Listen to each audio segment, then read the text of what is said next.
اوس د څلورم نمبر کوېسچن شروع کوو. تاسو اولنی سیکشن چې زموږ دی نو سپیکینګ اینډ رایټینګ دی، دا تاسو لیدی شئ. دا موږ په اولني سیکشن کې لګیا یو. په اولني سیکشن کې بیا موږ په کوېسچن نمبر 4 کې لګیا یو. د هغې کوېسچن نمبر 4 نه نوم دی ریټیل لیکچر. صحیح شو. نو موږ څه چل وکړو، پی ټي ای چې موږ سټارټ کړو، موږ ریډ الاؤډ وکړو، ریپیټ سینټنس یې وکړو، ډسکرایب امیج یې وکړو. اوس به موږ کوو ریټیل لیکچر. ریټیل لیکچر نه څه مطلب دی ستا په خیال؟ ریټیل لیکچر څه ته وایي؟ مطلب چې یو لیکچر دوباره یې دوهراو کې یو لیکچر تا ته ووایي او ته یې دوباره لیکچر ووایي. اوس په دې کې ډفرنس څه دی؟ هغه ریپیټ سینټنس کې تا صرف یو سینټنس ریپیټ کوو او ریټیل لیکچر کې ته یو لیکچر ریټیل کې. خو دا لیکچر چې دا یو 100 سیکنډه لیکچر او په ریپیټ سینټنس کې او په ریټیل لیکچر کې اوس مین ډفرنس څه دی؟ مین ډفرنس دا دی په ریپیټ سینټنس کې ته ایگزیکټ سینټنس وایي، په ریټیل لیکچر کې تا ته لیکچر وي خو ته په خپلو الفاظو کې وایي. هغه سیم ورډز به نه ریپیټ کې، ته به صرف دا خبره کې چې یاره په دې لیکچر کې ما څه واورېدو، دا لیکچر په څه بارې کې و، بس دغه خبره ده. ښه نو دا تا ته وایي چې هیر د لیکچر وی د اټینشن، په اټینشن سره به ته لیکچر وګورې. وربلي به بیا دا سمارایز کې، په خولې باندې به سمري د لیکچر ورکې. دا مین پوینټ دی، د لیکچر به تو سمري ورکې. صحیح شو. او په خپل اون ورډز کې به یې ورکې او لیکچر به صرف یو وار ته پلی کېږي. ته اوس په دې خبره پوه شوې؟ لیکچر به تا ته څو پیرې پلی کېږي؟ صرف یو وار. او ته چې بیا وایې نو ایگزیکټ لیکچر به وایې، سمرایز به وایې. ټیک شو. زه یې اگزامپل تاسو ته په ویډیو کې ښیم.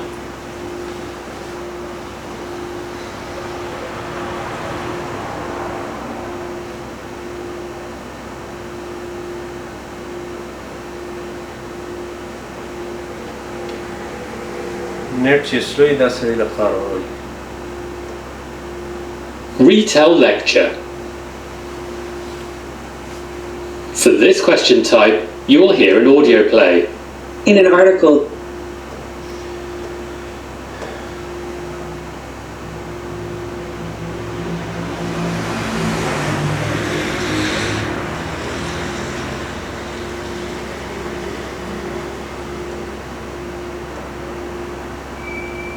مونږ باندې څه تعدي نشته، ښکلی په قلاره به یې کوو. ښه که زمونږ ګنټې نه لیکچر وګت شي نو پرابلم، خو چې تاسو یو شی صحیح طریقې سره Retell lecture. For this question type, you will hear an audio play. in an article that you wrote that I just read, you said you wished you could take everyone. When the audio finishes, you have 10 seconds to prepare. After a short tone, the microphone opens. The author of this article is explaining how You need to summarize what you heard. ها دې کوېسچن باندې اوس ځان پوه کوئ. ښه څلورم نمبر کوېسچن دی، ریټیل لیکچر دی. صحیح شو. ته به یو انټرویو واورې، یا به ته یو لیکچر واورې، یا به ته یو کنورسیشن واورې، خو ته به یو شی واورې. هغه به یا یو کس لګیایي، یا به دوه کسه لګیایي، یا به درې کسه لګیایي په یو بل په منځ کې. صحیح شو. خو تا ته به مینلی یو اډیو پلی کوي، په هغې اډیو کې که هر څوک. صحیح شو. نو یو ویل هیر ان انټرویو، تا یو انټرویو واورېده. صحیح شو. تا listening to the interview in 10 seconds. Less second ta واورېده. Please speak into the microphone and retell what you have just heard from the lecture in your own words. You will have 40 seconds to give your response. صحیح شو. نو ستا سره بیا 40 سیکنډ د ریسپانس ورکولو دپاره. د دې لږ ډیټیل زه تاسو ته وایم. ریټیل لیکچر چې دی په دې کې تا ته چې دی یو لیکچر پلی شو، تا واورېدو، تا هغه سمرایز فارم کې تا ووایې. صحیح شو. د 90 سیکنډه پورې دا لیکچر کېدی شي. ښه لیکچر څومره کېدی شي؟ د 90 سیکنډه پورې کېدی شي. په دې کې چې ستا کوم مارکس لګي نو هغه هم د لسننګ مارکس لګي، هم د سپیکینګ مارکس لګي. ټیک شو. په دې کې ستا سره لس سیکنډه بیا د پریپریشن دپاره ټایم دی. صحیح شو. نو کله چې تا اډیو واورېده که نه، نو ته به لس سیکنډه کې هغه بیا پریپیر کولی هم شي. تا له لږ ټایم هم درکوي چې مطلب ته په مازغو کې سوچ وکړې چې زه یې په کومه طریقه باندې ووایم. نو لس سیکنډه تا له صرف ته سوچ درکوي او په 40 سیکنډه کې بیا د دې جواب ورکول غواړي. دا خبر په سکندونو کې ده، نو ته به وایې چې یاره دا خو ډېر په سکندونو کې ګرانه خبره ده. خیال دې دی. خو چونکې هغه اډیو دومره ده نو دا سکندونه ډېر اوږد ټایم دی. پوه شوې نو په دې کې ځان مه یاروه خو 90 سیکنډ به تا ته اډیو وایي بیا چې تا واورېده 10 سیکنډ پې سوچ وکړې چې سمري به څنګه راوباسم په 40 سیکنډ کې به هغه سمري بیا ته فلوئنټلی ووایې صحیح شو ګوره دا بیا واوره. For this question type, you will hear an audio play. In an article that you wrote that I just read, you said you wished you could take... When the audio finishes, you have 10 seconds to prepare. After a short tone, the microphone opens. The author of this article is explaining how You need to summarize what you heard. سمرایز به کې خاص څه چې دی واورید هغه به ته څه کې سمري به د هغې ورکړي. اوس د دې زه تاسو له اګزامپل در کوم اوس ښه ګوره دا ریډ الاؤډ شو ریپیټ سینټنس ډسکرایب ایمیج ریټیل لیکچر دی که نه ریټیل لیکچر چې دی دا څنګه دی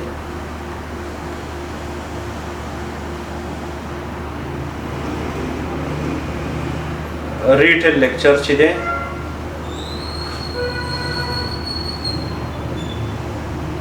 صحیح شو د دې لیکچر سره به اکثر داسې یو ایمیج هم تاله درکړی نو تا ته پته لګي دا څوک چې لګیا دي دا د څه شي په باره کې لګیا دي صحیح شو زه اوس تاسو دې ایمیج ته ګورئ زه دغه لیکچر چې دی تا ته راوړم ګوره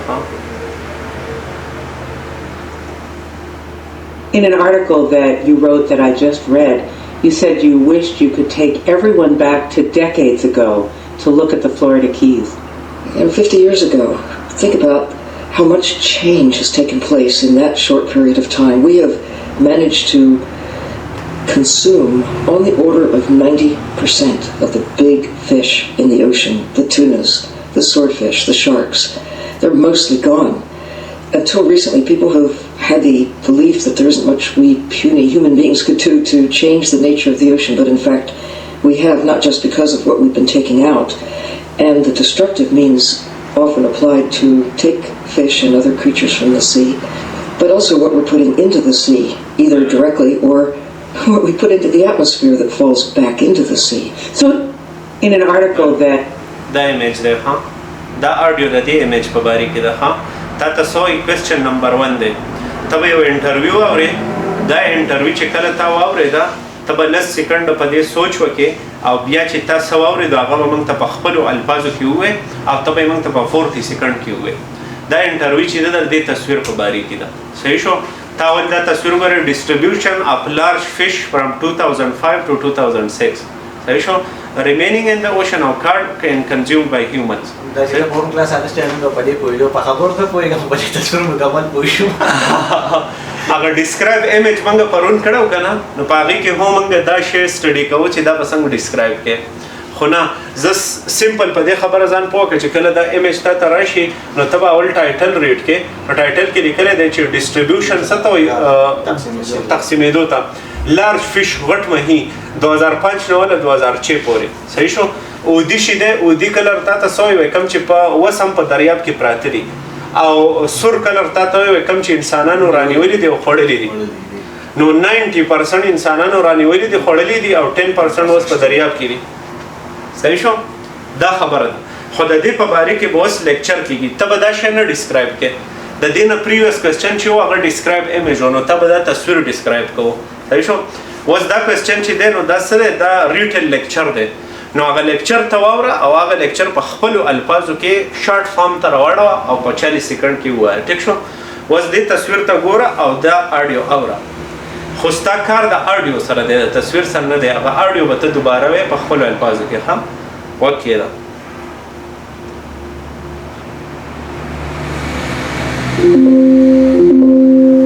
In an article that you wrote that I just read, you said you wished you could take everyone back to decades ago to look at the Florida Keys. And 50 years ago, think about how much change has taken place in that short...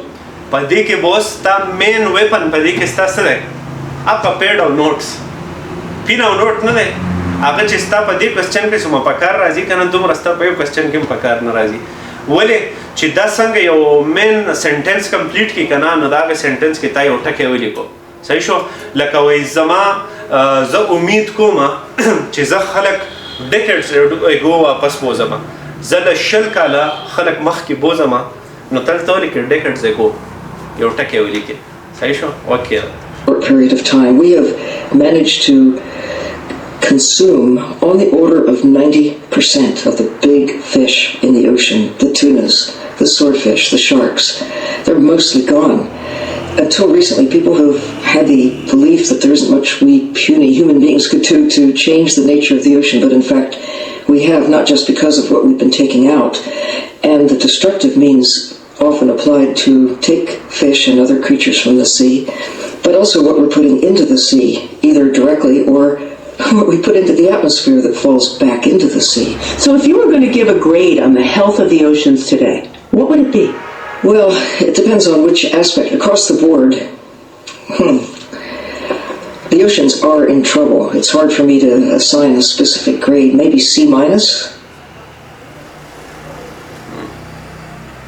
ٹھیک شو تاسو پې پوه شوئ څه نه څه کنه یو وارې بیا ورو یو وارې بیا لګو سپیډ والا سلو کم کړي صحیح دی سپیډ ول لګ کم کا لږ والا سپیډ کم کم سپیډ د سپیډ لګ کم کړه اواز کلیئر راځي دا ګوره ما تاسو ته په قص باندې سپیډ سلو کو خو په ټیسټ کې به ګوره نارمل سپیډ خو زه تاسو له ټریننګ درکوم ګن تاسو پې پوه شئ وکې ده ښه In an article that you wrote that I just read, you said you wished you could take everyone back to decades ago. دا والیوم یې سلو کم باندې کې بیا لږ دومباره یا والیوم سره غلطي ښه په ریموټ یې سلو کم داسې وی دا کسي چې اوس لږ برابر شي د خپل سپیډ لیست یو 70 وشي دا آډیو سپیډ خو به صحیح دی نارملی کم یو ساوند ریفلیکشن لږ سیوا دی که نه ښه ښه ښه تورې نو To look at the Florida Keys. صحیح And ده 50 years ago, اوس داسې کار وکړئ که نه چې دې ته ښکلی په غور سره غوږ کېدی ښه غوږونه کولا وکړئ زه بیا ستاسو نه تپوس کوم ته به یې ما ته خیر اول په پښتو کې ووایې چې دا یې څه ووایې ما ته به یې په پښتو کې ووایې ښه چې څه یې ووایې اوکې ده In an article that you wrote that I just read, you said you wished you could take everyone back to decades ago to look at the Florida Keys. 50 years ago, think about how much change has taken place in that short period of time. We have managed to consume on the order of 90% of the big fish in the ocean, the tunas, the swordfish, the sharks. They're mostly gone. Until recently, people have had the belief that there isn't much we puny human beings could do to change the nature of the ocean, but in fact, we have, not just because of what we've been taking out, and the destructive means often applied to take fish and other creatures from the sea, but also what we're putting into the sea, either directly or what we put into the atmosphere that falls back into the sea. So if you were going to give a grade on the health of the oceans today, what would it be? Well, it depends on which aspect. Across the board, the oceans are in trouble. It's hard for me to assign a specific grade. Maybe C-. پښتو کې اوس ما ته ووایي چې دې څه ووایې اولنۍ خبره به خو دا وکړې که نه چې دوه فیمیلو د یو بل سره انټرویو کوله یا دوه فیمیلو د یو بل سره کنورسیشن کوو په هغې کې دا خبره کوله چې څه خبرې کوله دا تاسو ګل د ستاسو خواږه هڅو کې شل کارونه کوي دا دغه ته لکه 50 کارونه کوي د لګي ډېر شوی نو د لګي اوس کوم نو شاد هم ختم شي دا ورمه هم ختم شي او دا یو متوسط دا دا انوي دا پړوي 100% خړلې 90% خړلې په اخره کې ته وایي اوس چې د اوشن د هیلث ته مارکس ورکې که نه چې لکه دا اوشن زمونږ څومره هیلتي دی ته مارکس ورکې نو ته به کم ګریډ ورکې نو هغه ته وایي چې لکه زه خو داسې ګریډ ورکول مشکل دی خو زه به وله C- ګریډ ورکوم چې زمونږ اوشن اوس په C- کې دی او په تیر شوي 50 کاله کې موږ 90% مهي خوړلي دي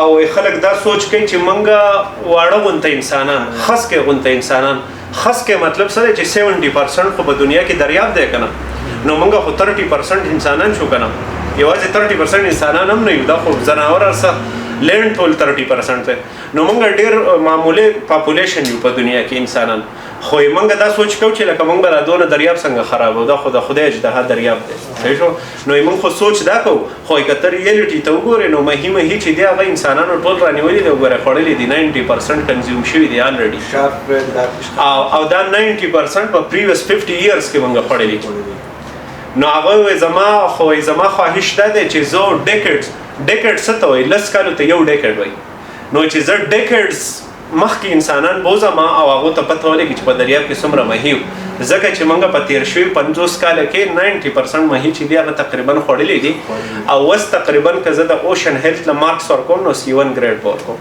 C1 ماینس ګریډ به ورکوم دغه ایزي نه دی اوس ته ماته ووایه په پښتو کې لکه دا خبره یو بیا وکړه په پښتو کې څنګه وویل پښتو کې سر دا وایي که نه چې مطلب چې موږ 10 کاله یا 20 کاله مهینه د دنیا بوځو نو په دې کې 90% کم دغه چې میان ښه سیوا وو بس زیاتو خو چې کم اوس وخت راغی 90% کم پیش چې دا د خلکو ختم کړل ونیول مړی کړل آی تھنک 4 سیوا سره وکړل ختم یې کړل نو په دې کې په دې سی باندې ډېر غټ افیکټ پرېوتو په نیچرل باندې د افیکټ پرېوتو او زموږ سره ټوټل چې دي نو 10% زموږ سره دي دا ژوندي دي لکه مطلب چې دې هغه چې ورته چې ولا ګریډ ورکړي دې له ګریډ ورکوم په ماینس کې ورکوم ځکه چې زیات تر شي مخ ته خلک بوزم چې خلکو ته وخم چې زموږ سره مخ ته سونه مې نو زه بوله C1 ماینس ګریډ نو ته به په خپل الفاظو کې سمارایز کې بالکل دغه طریقه صحیح ده اوس تاسو په پښتو کې وایي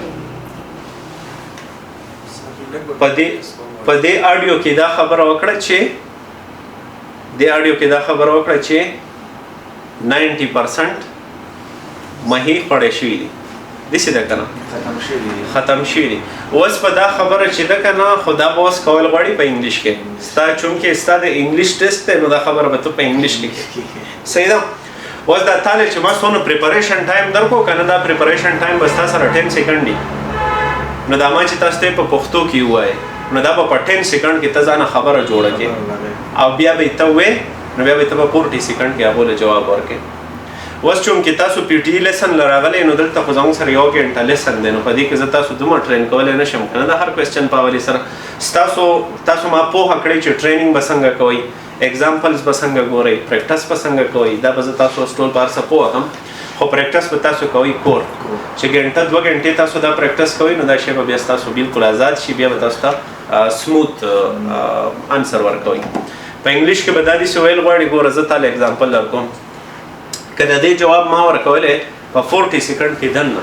نو ما به داسې ویل په خپل انګلیش کې ویلی شي کار څنګه وی هر څنګه چې وی خو چې انګلیش ته څومره کریکټ و څونه د پروننسیشن کلیر و څونه د ګرامر کلیر و نو همره به د مارکس یې وایي خو لکه په خپل الفاظو کې خو لکه زه چې دی که نه ما ته داسې ښه ښکاري اوس دا ما ورکولی که نه ما خو دا PTE ټیسټ او ما آیلټس PTE ډولینګو ما ټول ورکړي دي آیلټس کې زما 7 بیڼ او PTE کې 67 فرست اټمپټ باندې ټریننګ مې نه وکړی ټریننګ نه مخکې اوس مې ټریننګ کړی اوس به انشاءالله 70 پلس وي ټوټل سکور 90 خو نه زه به 40 سیکنډ کې دې له جواب ورکوم غوږ کېدم There is a conversation or interview between two females.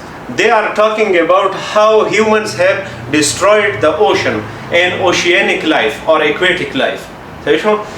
Only the interviewee د چا نه چې ته انټرویو هلې هغه ته انټرویوي وایي او څوک چې انټرویو هلې هغه ته انټرویور وایي زه ستا نه تپوسونه کوم نو زه صرف انټرویور او ته به صحیح انټرویوي صحیح شو نو there is an interview going on between two females. The interviewer asks about the health of the oceans in the present age. The interviewee says that from the first 50 years, human beings have thought that the ocean is too large and big and we cannot possibly harm the ocean. But from the first 50 years or a few decades ago, we have consumed 90% of the fish in the sea and only 10% remains in the ocean today. We have destroyed ocean by other means as well, like putting waste in the ocean. So the interviewer asked, which grade would you give on the health of the ocean today? The interviewer says, if I had to give a grade, it will be a C1 minus. Barakatan. Easy peasy. دا ما چې څنګه وی که داسې دی ووایي چې په دې کوېسچن کې د 100 مارکس دي ځکه چې موږ پکې څه سکپ نه کړو صحیح شو ایزي شو اوس دا خو زموږ سره یو کوېسچن شو دای تا ته په ریټن کې هو د کړه دی کوم انټرویو چې د کنه نو هغه تا ته ها ګوره دوله څنګه جواب ورکړي ګوره 50 years ago, think about how much change has taken place in the short period of time. We have managed to consume on the order of 90% of big fish in the ocean. The tunas, the swordfish, the sharks. که د مهو نمونه تا ته یاد دي که نه نور دي نمبرې سیوا شوې تا ته د مهو نمونه هم پکې یاد دي لکه the tunas, the swordfish, the sharks صحیح شو they are mostly gone. Until recently, people had the belief that there is much we puny humans can do to change the nature of the ocean, but in fact we have not, just because of what we have been taken out, the destructive means often applied to take fish and other creatures from the sea, but also what we are putting into the sea, either directly or what we put into the atmosphere that falls back into the sea. نو مونږ یوازې وایي د دریاب نه مې نه دي خوړلي خو مونږ چې لکه کوم زهریله ګیسونه او دا څیزونه مونږ لکه د پیکټرانو میکټرانو نه ځي که نه نو هغه هم د باران په شکل کې واپس د اوشن نه راځي نو مونږ په دې طریقه باندې هم اوشن ډسټروی کړی یوازې دا نه چې مونږ ته فش خوړلی دی نو دا ټول مونږ ته په دغه سمپل اډیو کې دا ټوله خبره وشوه ښه لکه په دې باندې سړی ګنټه تقریر کولی شي دا کوم شی چې مونږ ته ووایي خو مونږ ته تقریبا ټوټل په 40 سیکنډ کې دننه ووایي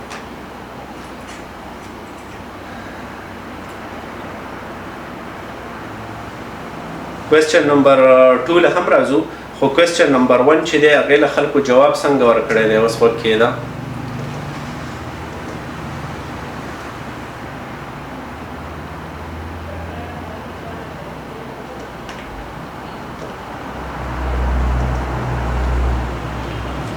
In the article, what you wish to find in the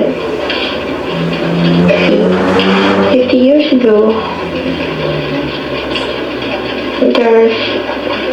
you can see how much change. د تعالی بیډ اگزامپل درکې ښه چې بیډ اگزامپل دیسی اکثر خلک دیسی جواب ورکوي نو دې جواب بالکل کلیر نه دی نه دومره ټایم پکې ووته او دې مونږ ته صرف وایي چې 50 years ago نورې پکې څه نه دي ویلي In the sea, and we have consumed about 90% of a big fish, which is caught and consumed by humans, such as tuna and shark are gone, and the nature of the sea are different. And what is دا یو example شو دویم example ته ورکړه It has been a large change for our environment in the past 50 years, and we can see that from the fish resources of our oceans. In 50 years time, there are only 10% fish resources remaining in the oceans, and what people are doing is caused more problem of the ocean, so the ocean is in trouble. Since 1950, the humans have eaten almost 90% of the big fish that have been swimming in the oceans. That was a good example there, huh? That's an example there, okay. In 1950, the humans have eaten almost 90% of the big fish that have been swimming in the oceans, for example, swordfish or sharks and whatever. And it's been caused, and it's quite surprising because humanity has always thought that since that the humans have very little effect on the seas, and it's quite the contrary. And right now the seas are in deep trouble because of the lack of big fish. صحیح شو نو دا دې سیده چې the two interviewers were talking about how the ocean of the health and how much fish we have consumed. Humans have thought that we cannot do any harm to the big giant ocean, but in fact from the past 50 years we have consumed 90% of the big fish like tuna, sharks and other fish. And not only because we have eaten and consumed these fish, but also we have put what we have put into the ocean like poisonous gases and other waste materials. And if the grades should be given to the health of the ocean, it would be a C1 minus grade because we have destroyed the ocean and the ocean is now in trouble. since the past 50 years. نو دغه طریقه باندې دی. اوس خو چې تاسو کله پریکټس کوئ زه به تاسو له دا اډیو هم درکم، دا پی ډي اف په دلم درکم او دا کم نننی لیکچر چې ریکارډ کېږي دا به هم په یوټیوب کې تاسو ته میلاو شي. خو که تاسو د خپل طریقې نه پریکټس کول غواړئ په خپله طریقه چې د نن سبا د اے آی دور دی، د اے آی نه ته ډېر ښکلی هیلپ اخیستی شي.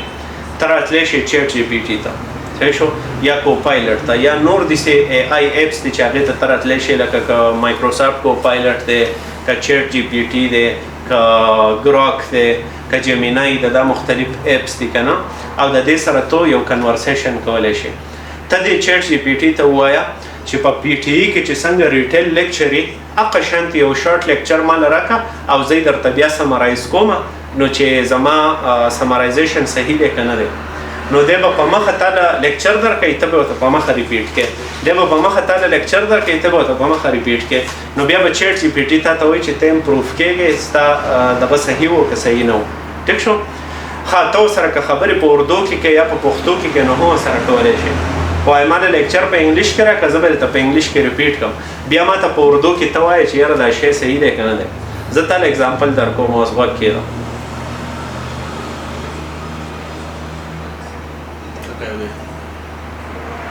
Hi chat, I am practicing the 4th question in the PTE academic test, which is the Retell lecture. Can you please give me a short lecture to repeat, to summarize and repeat like in the PTE test, and can you tell me if my responses are correct?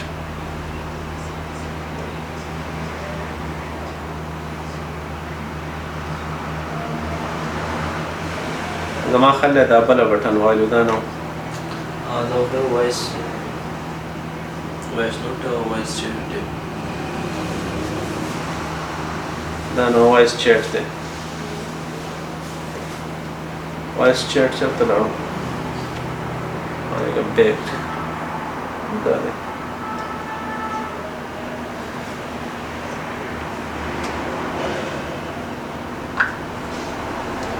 Hi chat, I am practicing the PTE Retell lecture in the PTE English test. Can you give me a small lecture according to the PTE test, and I will repeat that lecture, summarize in my own words, and then you can tell me if I am correct.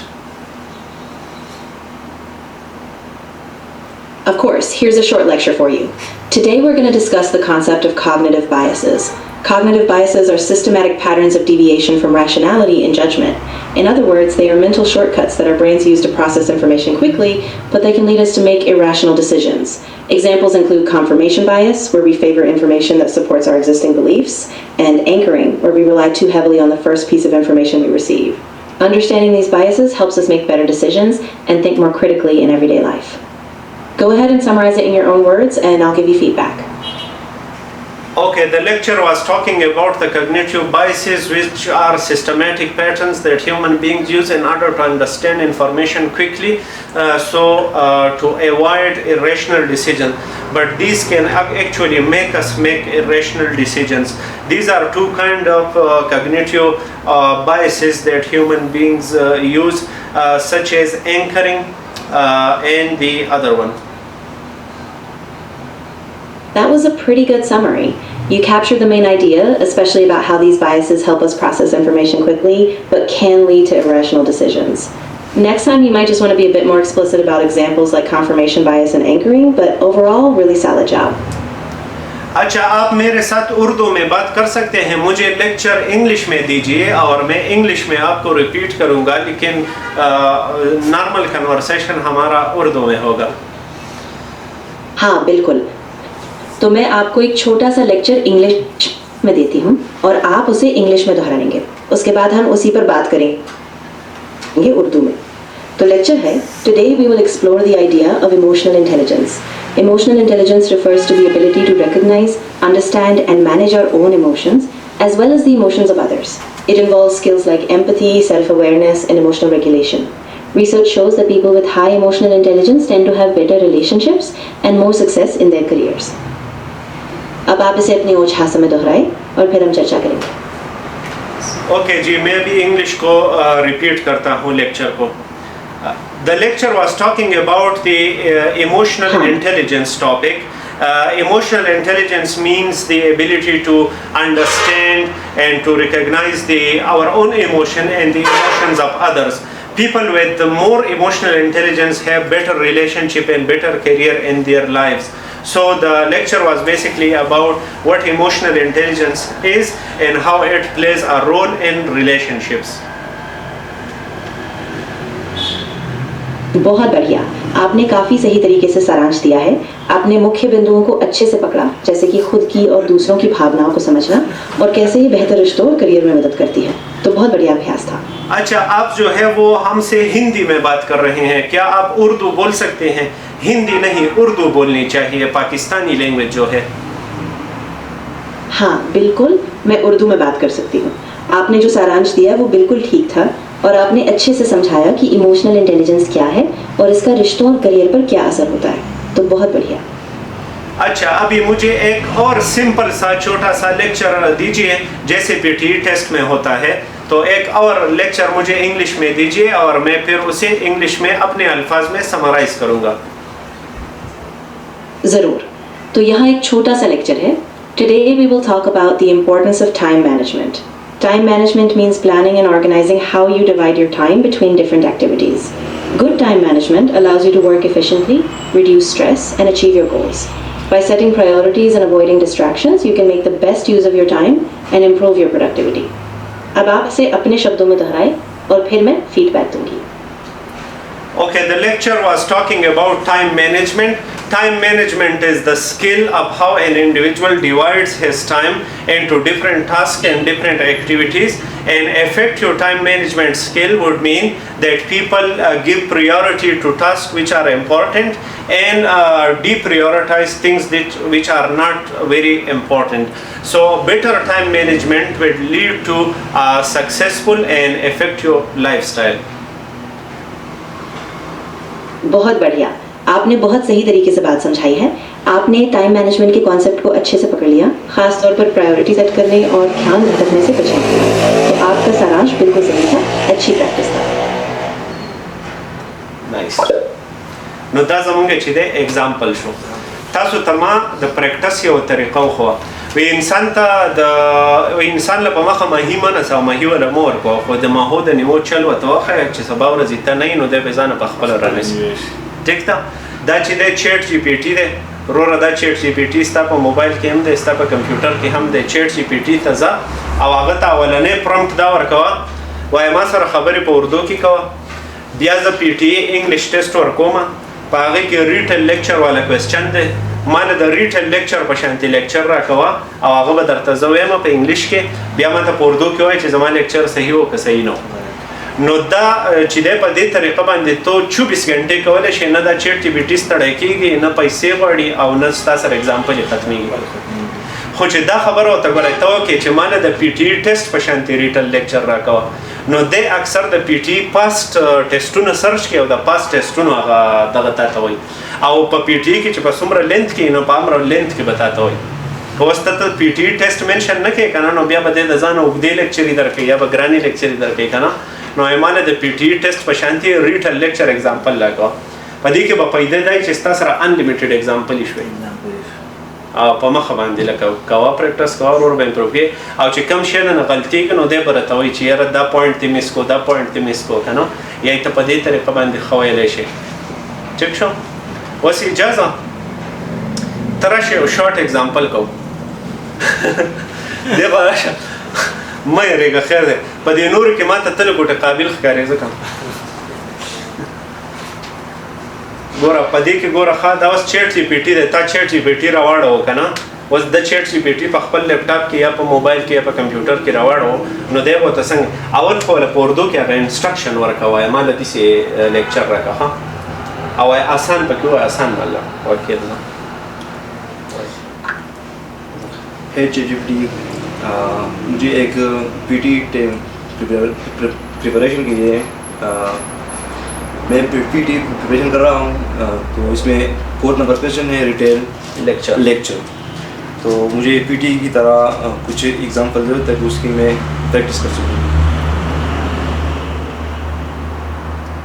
हाँ बिल्कुल, आप जो PDF में है वो मुझे भेज सकते हैं, या आप चाहें तो मुझे कोर्स नंबर या कोई खास विषय बता दें और मैं आपके लिए एक नया रिटेल लेक्चर उदाहरण बना देती हूँ जिससे आप प्रैक्टिस कर सकें।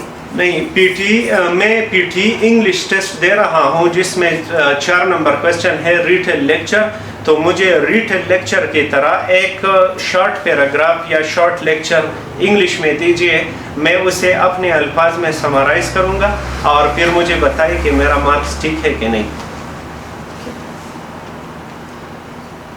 बिल्कुल, कोई दिक्कत नहीं। तो यहाँ एक छोटा सा लेक्चर है, the rise of renewable energy is transforming the global power landscape.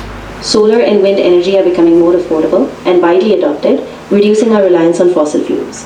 Governments around the world are investing in green technology, which not only helps the environment but also creates new jobs and economic opportunities. अब आप इसे अपने शब्दों में संक्षेप में बताएं और मैं आपको फीडबैक दूंगी।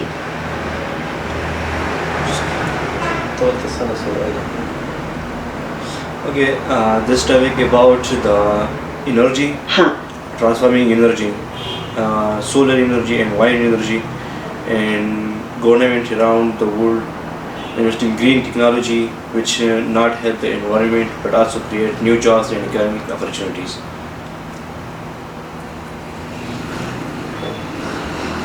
बहुत बढ़िया, आपने मुख्य बिंदुओं को सही तरह पकड़ लिया है।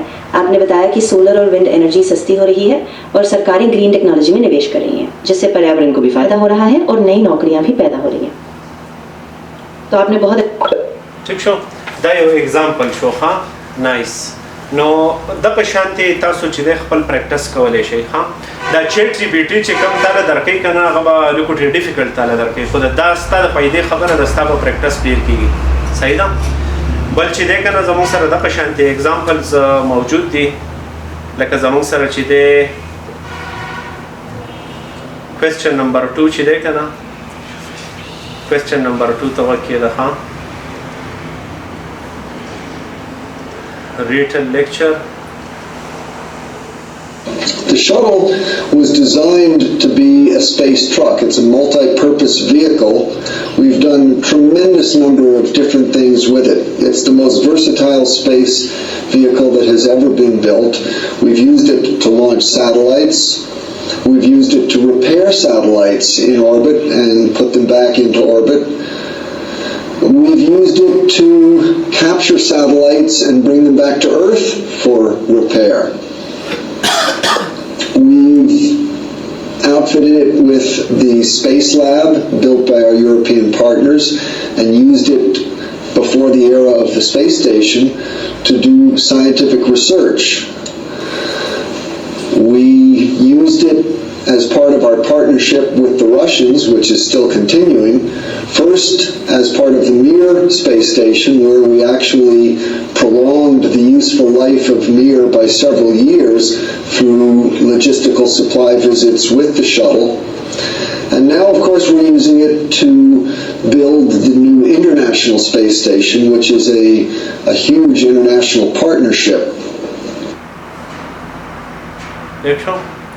Now the lecturer was talking about a space shuttle, saying that before there was a space station, we had this shuttle and we used this shuttle in order to repair satellites, to bring satellites to the Earth, to bring satellites back into the outer space, and this was used for partnerships with the Russia, and it is still continuing to partner with Russia. So this satellite was basically used for all outer space missions and outer space tasks.